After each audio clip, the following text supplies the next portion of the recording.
This week, I want to introduce you to the book Prison of Thought, authored by iOS and AG London. The reason I want to share this book is because it's truly special. What makes it special is that it serves as a successor, a continuation, and a supplement to Viktor Frankl's Man's Search for Meaning. As you know, Man's Search for Meaning is an incredibly influential book worldwide, and many of us are undoubtedly familiar with and cherish it.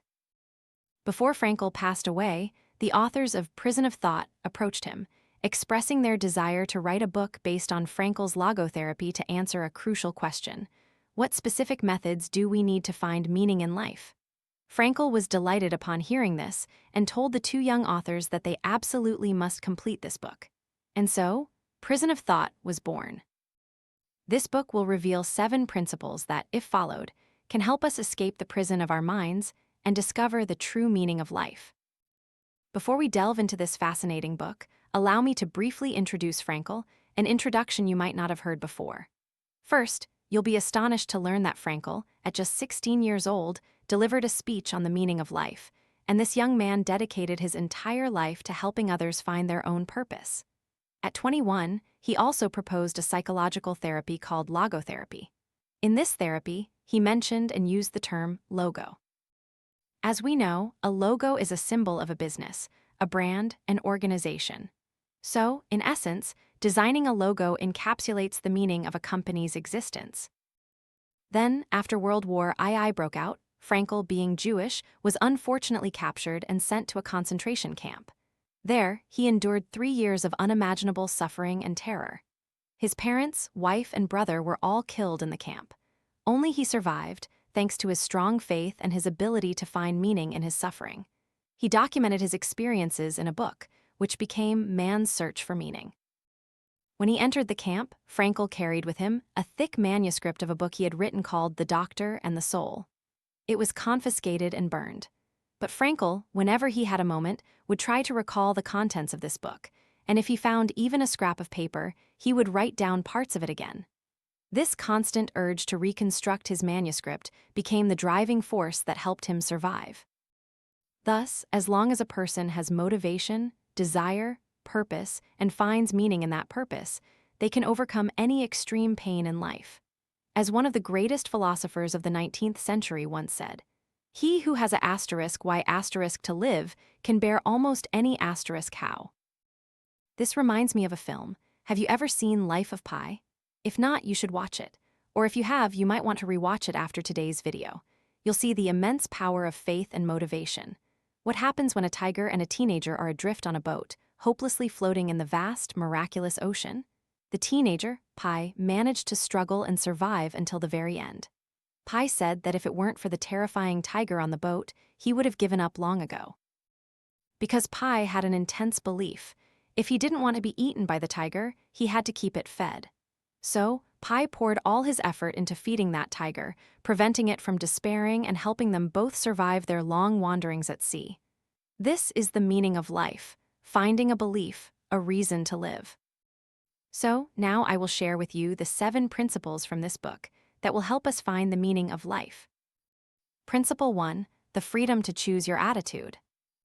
It's a truth that no matter how difficult or miserable life becomes, it can strip us of everything except one thing: our ultimate freedom to choose our attitude and how we behave. However, humans are always constrained by an innate type of thinking, habitual thinking. Our nature is to be creatures of habit. We all dislike overthinking or pondering too much. From prehistoric times, overthinking would consume our energy, affecting our hunting or gathering. That's why we always rely on habits. There's a perspective I find very accurate. Many people believe they are thinking, but in reality, they are merely rearranging their own distorted thoughts once again. Each time we think, we are unknowingly enriching and amplifying these distorted thoughts until, at some point, we convince ourselves that these skewed thoughts are increasingly correct. As a result, conflicts with others are never resolved, and difficult tasks never succeed. You can never find a way out for yourself when you can't control your habitual thinking. It's then that we start creating reasons and excuses for our attitudes and behaviors in life, such as, "I had no other choice, I was forced to do it," and so on. Just like when people were captured and sent to concentration camps.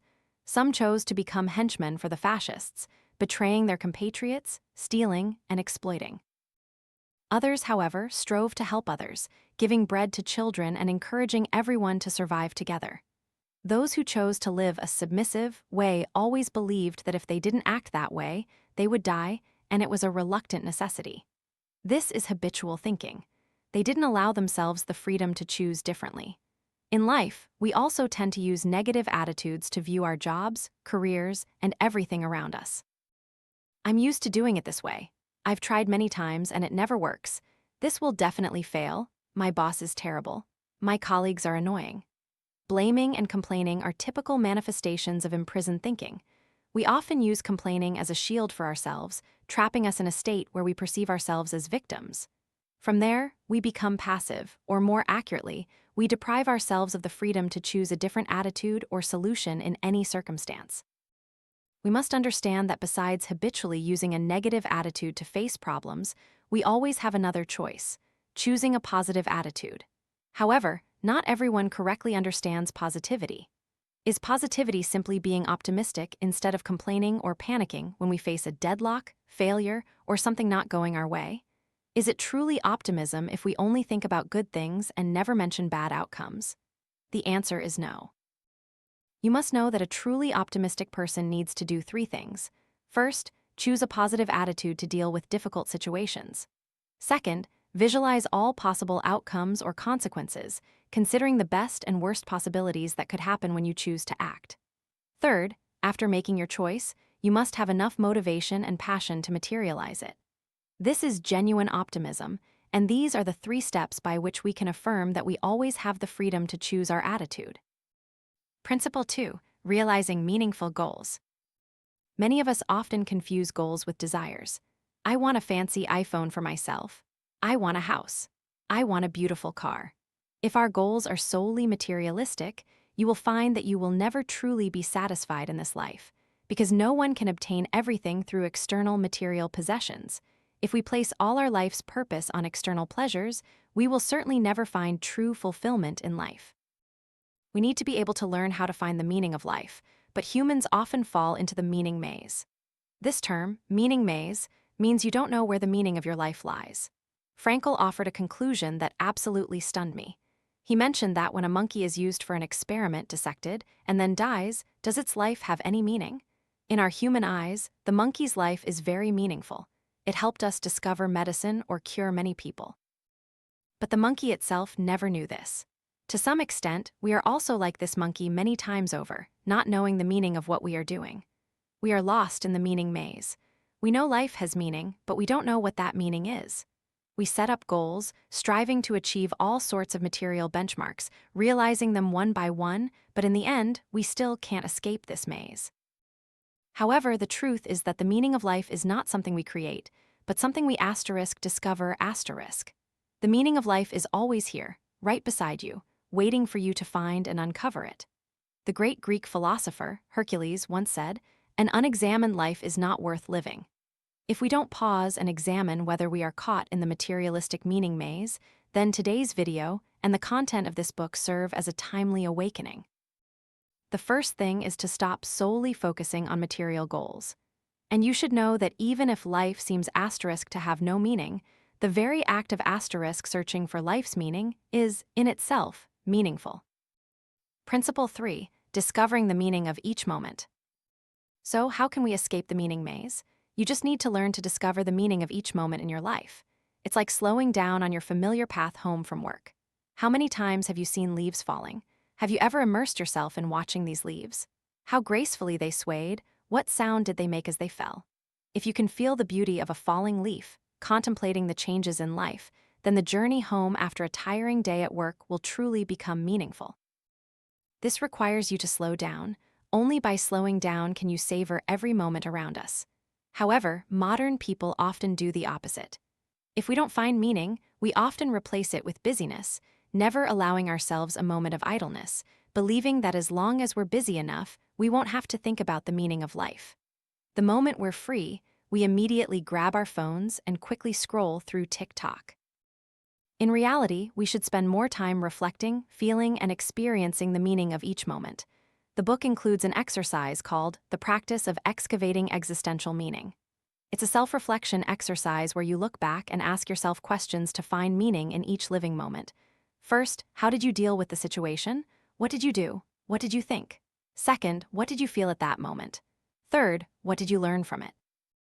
And finally, how did you develop yourself from what you learned? This continuous process of answering these questions at each stage of life is like accumulating and finding the meaning of your life. Meaning isn't about how important your actions are, but about whether you and your true self achieve resonance. This brings you to the fourth principle you need to implement. Don't do things that go against your heart. Principle 4. Don't do things that go against your heart. The author recounted that he was a university professor who worked incredibly hard to become the head of a research and teaching department. So, when he heard that the leadership was coming for an inspection, he did a series of things to curry favor with them. The result was that many of his colleagues were displeased. Perhaps many people can relate to this. For example, you really want to achieve a higher position and get good reviews. You feel you must do everything to meet superiors' demands and try to please them. But deep down, you don't truly want to do those things. It's your own ambition that's controlling you, making you want to achieve something. The consequence of doing things against your heart is that you become increasingly alienated from the meaning of life, and later, when you look back, you'll feel you've wasted your time. This is precisely when you're going against your heart. The more we strive for perfect performance and high work efficiency to please others, the more we put ourselves at a disadvantage. At this point, we tend to focus too much on results rather than the true purpose. Your job shouldn't be about pleasing others to satisfy some ambition, but about genuinely connecting with the meaning of your own life. The core of this principle is to focus on your connection with others. Why do I say this? Because if intense desire is led by ambition, it will only make you treat others as mere tools to achieve your goals, and then you truly won't respect them. When you treat others as tools to achieve your material goals, you are cutting off your connection with them. No one feels respected when they are used as a tool or an objective for someone else's desires. And that's also why we encounter problems in relationships, ultimately leading to consequences or regrets that distance us further from the meaning of our own lives. Therefore, if you don't want to get lost or do things against your heart, you need to constantly look back at your initial self, your initial desire for doing something. If you want to teach, your original purpose is to impart knowledge, not to do everything possible to achieve this title or that position. In the book, there's a phrase called the paradox of desire. It's true that the more you desperately want to achieve something, the more likely it is to distort your behavior, making you increasingly deviate from your path. For example, when you participate in a singing competition, initially it's purely for your passion and love of singing. But once you're on stage in front of the audience, a desire may arise within you. I must shine brightest tonight. And the more the audience likes you, the more opportunities you have to win the championship. But the moment you turn your audience into a new goal for you to achieve, the audience then becomes a mere tool for you to win your championship ambition. At this very moment, you are no longer respecting them. The audience won't feel a connection between you and them. And as soon as you have these thoughts, you might engage in behaviors that lead to failure, or even if you win, you won't feel the meaning that the competition brought you. Therefore, never try to achieve some ambition by using others as your means. Your goals must stem from your inner self. Always pause and ask yourself, where is my original self? What was my initial desire for doing this? Principle 5. Observe yourself from afar. Why must we observe ourselves and how can we do it? Before answering this question, let me tell you a story about Frankl. When he was in the concentration camp, his shoe tore. You must understand that if a shoe broke in the concentration camp, it meant that person was as good as dead. A broken shoe meant walking slower, and walking slower meant the Nazis would drag you aside and shoot you. This was incredibly dangerous. Under the scorching sun, Frankl's feet ached violently, leaving him utterly exhausted. Despair crept in, and a sudden thought popped into his head. Perhaps I will die today. But a miracle occurred. Right at the moment he could no longer hold on, Frankl imagined himself in a neat suit, attending an international psychological forum. At that moment, he was sharing with everyone the story of how his shoes tore and how he almost died in the concentration camp. You see, when life and death hung in the balance, Frankl did not cry out in despair like others. He didn't panic and lose his will to live. He deliberately detached himself to observe his pain and despair at that moment, transforming it into material for his life's work, turning it into the motivation to continue living. This is the technique of self-detachment, a technique that allows us to observe ourselves from afar. So, to answer why we must observe ourselves, just like Frankl facing death in the blink of an eye, or even in daily life when you face difficulties, pressures, suppression, or fragile hopes, detaching yourself to observe will always help you find the motivation to overcome challenges and live on, allowing you to discover the meaning of your own life. There is also a very important way to observe yourself: humor. Humor here isn't about making fun of others, but about laughing at yourself. You know, a person must have truly strong inner resilience to be able to mock and joke with themselves, because only then can they detach themselves to look directly at their flaws and circumstances. In the concentration camp, Frankl and others, after a day of grueling labor, would huddle together and share jokes. Someone would quip that in his dream last night, when he was released from prison and having a family meal, he still kept saying, "Scoop from the bottom of the pot for me." You must understand that in concentration camps, the soup was mostly just broth. One had to scoop all the way to the bottom to find any solids. Looking at their dire circumstances and telling a funny story was how they overcame that hell. In life, when we face pressures, when we get bogged down in trivialities, the best way to overcome those difficulties is to have a sense of humor, to be able to joke about ourselves and laugh at the very circumstances we find ourselves in. Principle 6, change your focus. Next, there's an equally important principle that can help us overcome difficulties and find joy and meaning in life. The sixth principle, change your focus. In the book, there's a story about a high-ranking employee at a company who, unfortunately, lost his job. He had no choice but to go to a golf course and apply to be a ball retriever. Imagine his life. Initially a golf player, now he has to follow others, carry their golf bags, retrieve balls, and do odd jobs every day. If you were him, how would you feel? Where would your focus be? How humiliating, a lowly job, a degraded life? I'm sure many of us would think that. But for this man, it was different. He overcame the prison of his mind by shifting his focus. He found joy in being a ball retriever. Before, he had to pay to play. Now, customers paid him, which was quite interesting. He used to play golf all the time, so now he could understand the psychology of golfers and provide them with the best service. When the players were happy, he also felt happy. As long as he provided good service, it was a very good job. You see, when we change our focus, life will free you from the difficulties that your own habitual thinking shackles you with, allowing you to find meaning and joy in what you do. There's also a core point to remember here. Any problem always has 3 perspectives, or even more. The same event can happen, but we can certainly find different viewpoints to interpret it. However, we need to have flexible thinking. If you fall into the prison and become a prisoner of your thoughts, it will be hard to discover new perspectives. Facing a problem, you'll think, "I can't do it, I have no choice." And when you're stubborn with too big an ego, you'll only react with anger and resistance when problems arise. There's a way we can change our focus, by creatively diverting our attention. There's a very touching example in the book that I encountered, the story of director Roberto Benigni, who created the classic film, Life is Beautiful. The film tells the story of a father and son who are taken to a Nazi concentration camp. The father then tells his son that they are participating in a game, and whoever survives until the end wins. The winner will get a tank. So the child sees his father being beaten and tormented by the German Nazis, but believes his father is playing an incredibly powerful game.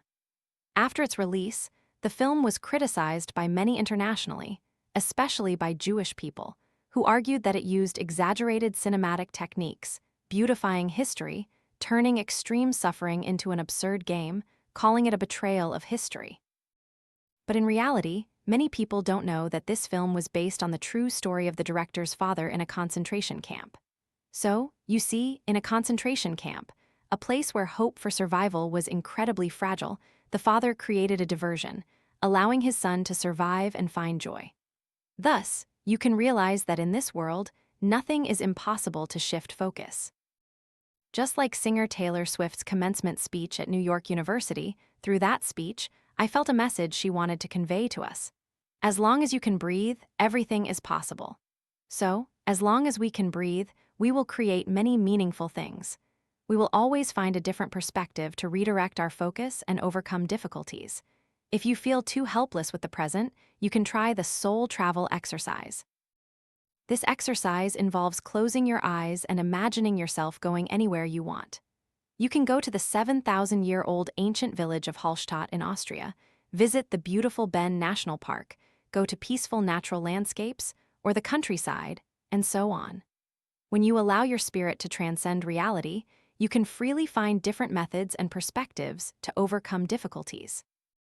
Principle 7. Dare to transcend yourself. What does it mean to transcend yourself? Do you know why our eyes can see the world so clearly? It's because the eye cannot see itself. But when does the eye begin to see itself? When eye problems start to appear, eye pain, redness, cataracts, and so on. At that point, all your attention will be drawn to your eyes. This is an allegory because too many of us live in a state of selfishness, focusing too much on ourselves. Only when we break free from self-focus and begin to serve others can we see the entire world, a vast world with countless wonderful and meaningful things. In a book, Confucius said that people's biggest misunderstanding is thinking that selfishness can benefit oneself. Doing things that benefit oneself is not wrong, but selfishness does not help one gain. On the contrary, selfishness only makes your life more difficult, anxious, and painful. Only when all of humanity realizes that selfishness does not bring self-benefit can humankind solve its own difficulties. We need to transcend ourselves, overcome our selfish tendencies, to think about a larger picture. If I work at this company, what will I bring to the business? If I live here, what can I do for my country? What can I even do for this planet? When you adopt a mindset that transcends your enormous selfishness, the burden of life's sorrows will significantly lessen. And when we live to benefit everyone, to benefit the world, we will naturally discover the meaning of our lives. So, these are the 7 principles that help you break free from the prison of your mind, adopt a truly optimistic and positive attitude to face life, and discover the meaning of your own existence. This book is dedicated to all of us who are searching for the true meaning of life, and for those who haven't found it yet, or are struggling with difficulties due to stress, depression, or emptiness. I hope these principles can help you escape those hardships and pressures. And finally, I want to leave you with one thought: you only live once. As long as you can breathe, everything is possible. I hope we can live this inherently meaningful life to the fullest, a life that is waiting for you to discover and explore.